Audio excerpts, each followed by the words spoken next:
सभी साथियों को नमस्कार। कटाक्ष की प्रेरणा से मैं देवेंद्र आपका स्वागत करता हूं। आज हम बात करने वाले हैं हार और जीत का क्या मतलब है। अभी हाल ही में लोकसभा के चुनाव हुए हैं, उसमें एनडीए सरकार को बहुमत मिला है। अब एक चारों तरफ नैरेटिव चल रहा है कि बीजेपी हार गई।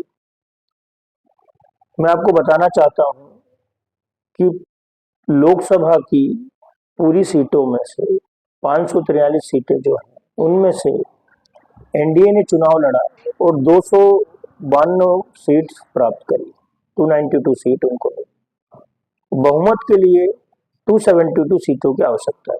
इस प्रकार से एनडीए इस चुनाव में विजयी हुआ।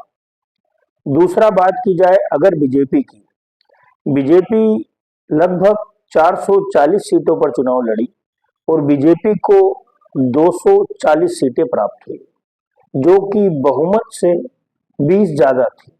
इस प्रकार से बीजेपी की भी जीत हुई। तो जिन लोगों को लग रहा है कि बीजेपी हारी है, वो अपना गणित सुधारें। गणित में सुधार उनके लिए बहुत जरूरी है।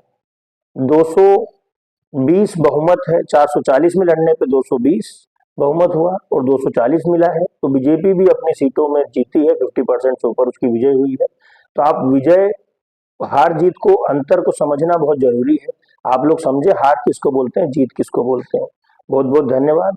अगले चुनाव की तैयारियों के लिए आगे से अग्रिम शुभकामनाएं। धन्यवाद।